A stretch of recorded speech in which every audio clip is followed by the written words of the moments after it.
Okay, continuing on.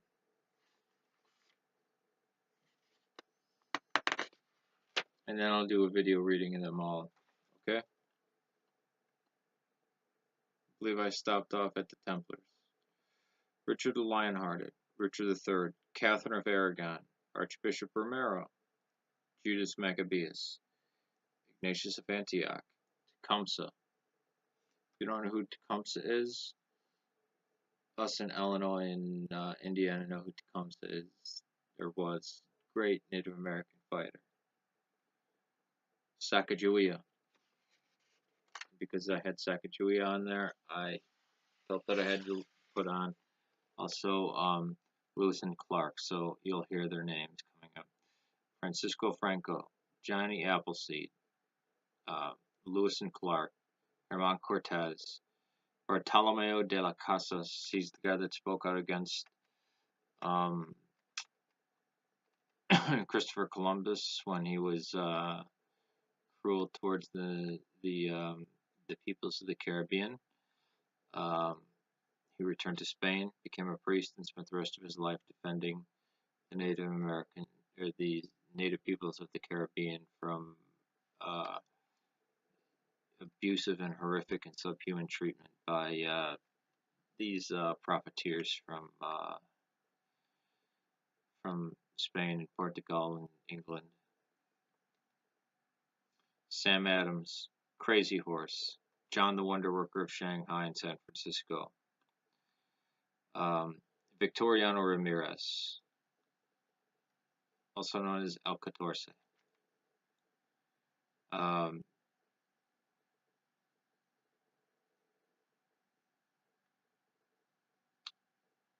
yeah, the belligerents in the Cristero War. On one side, you had the Mexican government, the Mexican Army, the United States, the Ku Klux Klan, the Mexican Protestants, and the United Kingdom. On the other side, you had the Cristeros. Their support was the Holy See, the Knights of Columbus, and the Irregulars, which were the Irish. And let's not forget that the revolutionary government of Mexico from Benito Juarez all the way through past Calles into the 40s were members of the Ku Klux Klan. And this is being swept under the rug. And it's terrible.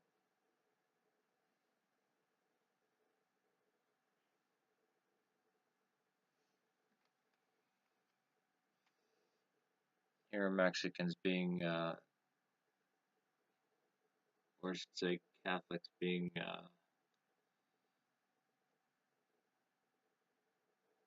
strung up. That's where the fighting occurred.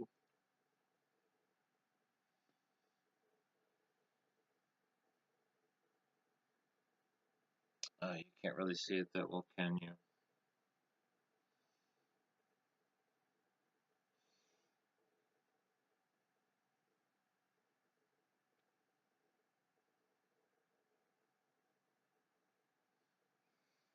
There we go.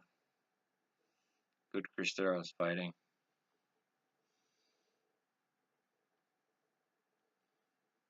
If you don't think a horrific war or a horrific genocide could happen like this again, think again. Persecution of Christians in Mexico, the beginning of anti-clerical persecution, Calles' presidency in the Cristero War, mid-20th century.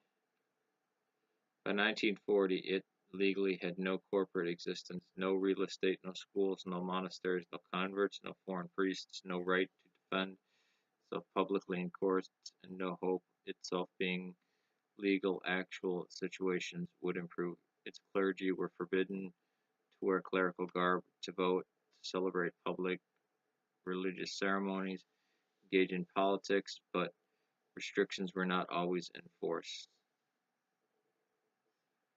Open hostility towards the church largely ceased when election of Manuel Avila Camacho 1940 to 1946, who agreed in exchange for the church's efforts to maintain peace to non-enforcement of most of anti-clerical positions, the exception being Article 130, Section 9, which deprived the church of being the right of political speech, the right to vote, and the right to free political assembly. The removal of many anti-clerical provisions from the Constitution. In 1991, that's not that far away, President Salinas proposed the removal of most anti-clerical positions from the Constitution, a move which passed in the legislature in 1992. The martyrs, Saints Cristeros, Jose Sanchez del Rio, Mateo Correa,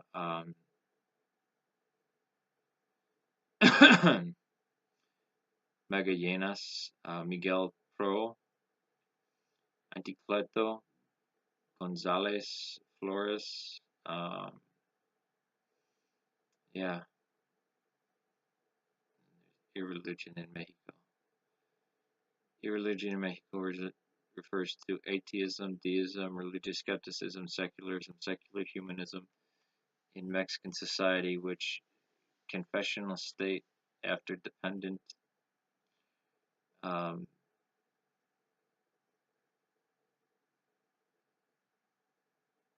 independent from Imperial Spain, the first political constitution of Mexico, the Mexican United States, enacted in 1824, stipulated that Roman Catholicism was the national religion in perpetuity, which it should be.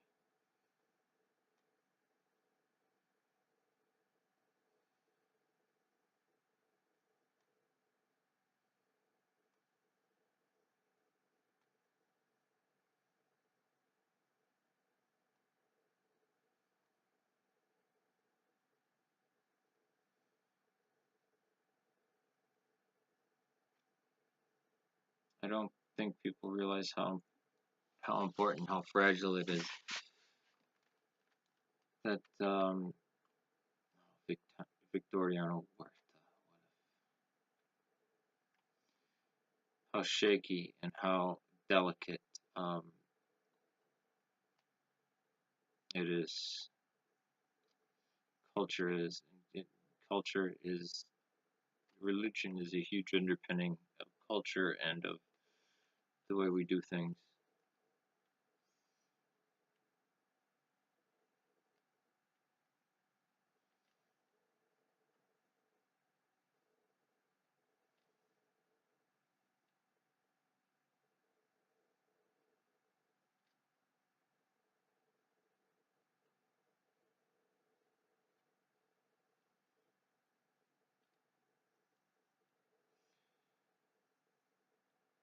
Plutarco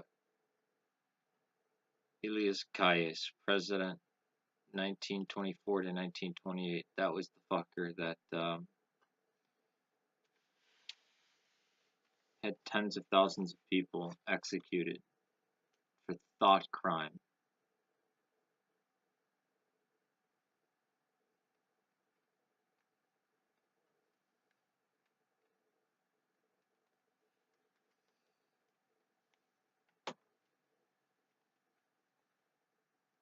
How can I be for Sandinistas and FMLN and Franco and Cristeros? Because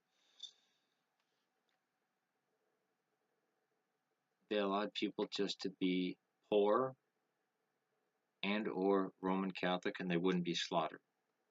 That's why. I'm not big on labels. I get called a communist, I get called a fascist, I get called a capitalist. I don't know how I'm a capitalist, but whatever. But how about let's not slaughter the Indians, the indigenous people, the Roman Catholics, or the poor? How about that?